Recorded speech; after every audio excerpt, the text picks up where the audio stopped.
بسم اللہ الرحمن الرحیم ان الحمد للہ والصلاة والسلام علی رسول اللہ اللہم صلی علی محمد النبی الامی وعلی آلہ وسلم تسلیما کثیرا کثیرا قال رسول اللہ صلی اللہ علیہ وسلم الدنیا سجن المؤمن وجنت الکافر او کما قال۔ حدیث مبارکہ کا ترجمہ یہ ہے، دنیا مومن کے لیے قید خانہ ہے اور کافر کے لیے جنت ہے۔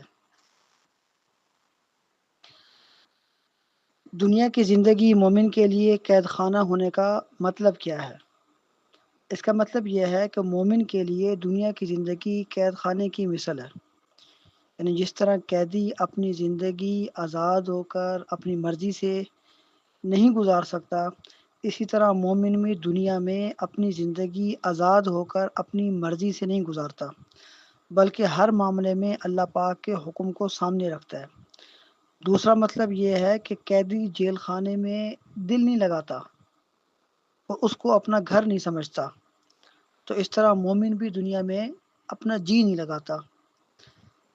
بعض علماء نے اس کا یہ مطلب ہی بیان کیا کہ جب مومن جنت میں جائے گا تو وہاں کی نعمتیں دیکھے گا تو اس کو دنیا قید خانہ ہی معلوم ہوگی۔ اچھا، اس کے مقابلے میں دوسرا حصہ کیا ہے؟ جنت الکافر، کافر کی کیا ہے؟ دنیا جنت ہے۔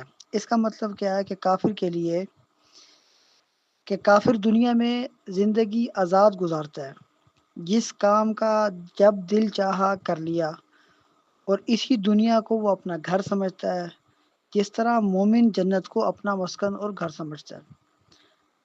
شیخ عبدالحق محدث دہلوی رحمۃ اللہ علیہ کا قول ہے، انہوں نے اس کا یہ مطلب بیان کیا کہ کافر اپنا مقصد زندگی دنیا کے حصول کو بناتا ہے، اپنا مقصد زندگی دنیا کا حصول ہے، اور دنیا کی لذتوں اور شہوتوں کو جمع کرنے میں اتنا منہمک ہو جاتا ہے کہ وہ اسی دنیا کو اپنے لیے نعمت قدر سمجھنے لگتا ہے۔ اور اس کے مقابلے میں مومن کے لیے جو ہے وہ قید خانہ ہے، مومن اپنا مسکن جنت کو سمجھتا ہے، دنیا کو عارضی جگہ سمجھتا ہے۔ اللہ پاک مجھے بھی آپ کو عمل کرنے کی، سمجھنے کی توفیق عطا فرمائے۔